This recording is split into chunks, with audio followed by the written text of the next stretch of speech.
Halo.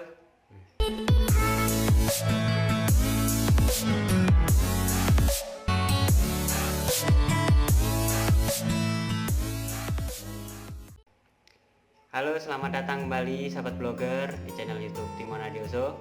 Pada hari ini, beberapa hari yang lalu banyak yang menanyakan, Mas, bagaimana sih caranya supaya konsisten dalam menulis artikel setiap hari? Karena sebagian teman-teman itu sangat-sangat sulit. Mungkin di awal mereka semangat, tetapi beberapa hari kemudian, beberapa minggu, bulan kemudian mereka sudah mulai malas dan ide-ide menulis itu sudah mulai hilang.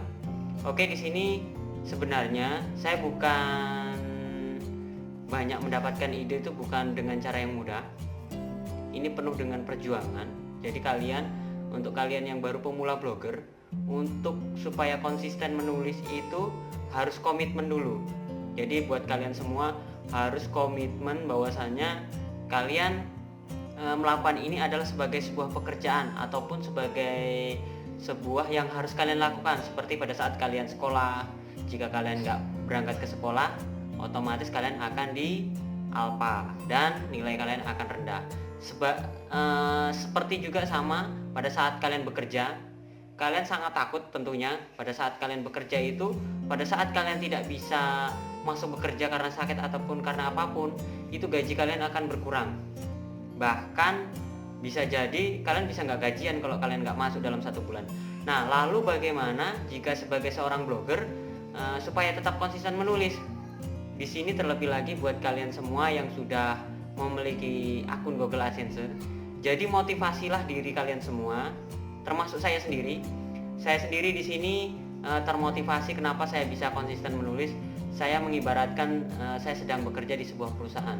Jadi posisinya saya harus menulis setiap hari. Dan untuk ide-ide menulis itu saya dapat dari mana? Untuk ide menulis saya melakukan dengan cara yang pertama tentunya riset. Tapi untuk mengandalkan riset itu sendiri itu tidaklah mudah. Jadi perlu pemikiran juga. Jadi saya lebih mengandalkan insting saya atau ide-ide saya pada saat saya tidak menulis. Jadi pada saat saya nonton TV, pada saat saya duduk-duduk, pada saat saya buka medsos, itu ada ide-ide tulisan atau saya buat judul, itu saya masukkan ke dalam satu file yang namanya notepad. Mungkin kalau di handphone itu ada. Jadi setiap judul yang saya temukan, setiap pemikiran sesuatu yang akan saya tulis itu saya masukkan di notepad. Jadi judulnya saya masukkan dulu di situ, nanti saya olah. Jadi tekniknya begini, buat kalian semua, buatlah judul sebanyak mungkin. Jadi kalau kalian salah satu contoh kalian pada saat ini membahas tentang Photoshop. Jadi fokuslah membahas tentang Photoshop. Photoshop itu sangat banyak sekali bisa kalian buat artikel. Jadi kalian nggak usah kemana-mana dulu. Kalian khusus aja Photoshop, mulai Photoshop pertama, awal pengeditan sampai finishing atau pembuatan kartun seperti apapun. Ada juga saya lihat di blog Gado-Gado, ada salah seorang itu fokus ke pendidikan. Jadi semua artikelnya itu dalam 1 bulan, bahkan sampai 2 bulan itu artikelnya penuh dengan artikel pendidikan. Jadi mulai contoh-contoh soal yang sejenis seperti itu sangat-sangat banyak sekali. Jadi kalau kalian bingung, aku bingung nih mau bikin judul yang seperti apa. Nah, coba kalian buka-buka situs-situs tentang pendidikan. Jadi kalau kalian tentang Android, tentang teknologi, kalian buka situs-situs tentang teknologi dan Android. Jadi dengan begitu kalian akan bisa terus membuat artikel. Jadi kalian cukup mencari judulnya. Kalau mengisi isinya itu cukup mudah. Kalian cukup membuka browsing di Google, kalian cari kata kunci, nanti kalian menemukan artikel milik orang lain, kalian baca, kalian pahami.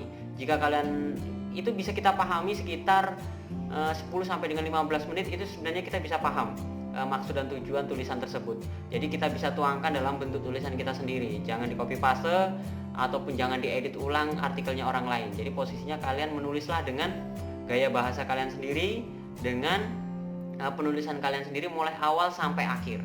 Jadi seperti itu. Dengan konsisten menulis seperti itu, mungkin untuk tahap pertama dalam penulisan artikel itu kalian cukup menulis 1 atau 2 artikel dalam sehari. Jangan banyak-banyak. Nanti kalau kalian sudah mulai konsisten menulis, boleh 2, 3, 4 bahkan sampai 5 artikel. Dan saya ingatkan kembali buat kalian yang pemula-pemula blogger yang baru mulai masuk ke dunia blogger, saran saya membuat satu blog saja. Jangan membuat lebih daripada satu blog. Fokuslah kepada blog Anda satu itu dulu. Nanti kalau sudah mulai berkembang, kalian bisa menghasilkan, kalian bisa beli artikel, kalian bisa memperkerjakan orang lain. Jadi seperti saya saat ini sudah memiliki 6 sampai dengan 7 blog. Itu tidak saya kelola sendiri.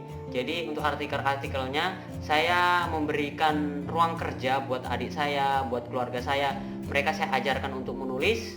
Setelah itu saya publish di blog saya, mereka saya gaji dengan nominal uang tertentu. Sangat-sangat senang mereka karena posisinya apa? Mereka sudah saya siapkan judulnya. Jadi tugas saya setiap hari itu menyiapkan judul dan mengajari mereka bagaimana cara menulis.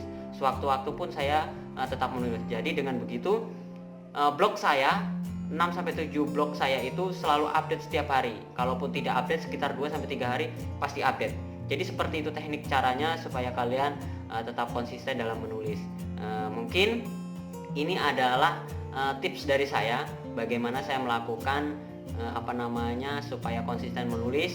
Ini pertanyaan ini sangat-sangat banyak sekali di inbox Messenger Facebook, di WhatsApp. Jadi video ini saya munculkan supaya kalian semua paham bagaimana sih caranya supaya tetap konsisten menulis. Jadi supaya tetap konsisten menulis itu sebenarnya dari diri kalian pribadi sendiri. Jadi kalau kalian sudah komitmen, yang saya bilang tadi, kalau kita sekarang sudah tidak bekerja di sebuah perusahaan, kita bekerja sebagai seorang blogger dan hasil penghasilannya dari AdSense, ya kalian komitmen setiap hari kalian harus bekerja membuat sebuah artikel. Kalau kalian sudah menghasilkan, kalian boleh membeli sebuah artikel. Jadi seperti ini kinerjanya, kalian itu memperkerjakan seseorang untuk mengelola sebuah blog. Jadi nanti kedepannya itu sasaran utamanya kita itu tidak akan menulis lagi.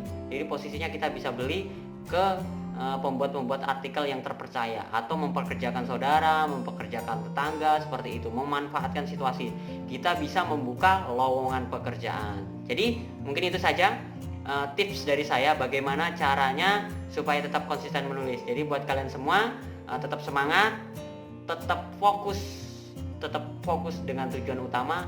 Kita mau konsisten menulis dan memperbanyak visitor dari Google. Mungkin itu saja informasi dari saya, cukup singkat dan sederhana. Semoga membantu kalian semua. Jangan lupa like, komen, dan subscribe channel YouTube saya ini. Dan saya akan terus membuatkan motivasi, membuatkan tutorial apapun yang kalian teman-teman perlukan. Jadi silahkan kalian yang ingin saya buatkan tutorial apapun, sampaikan di kolom komentar.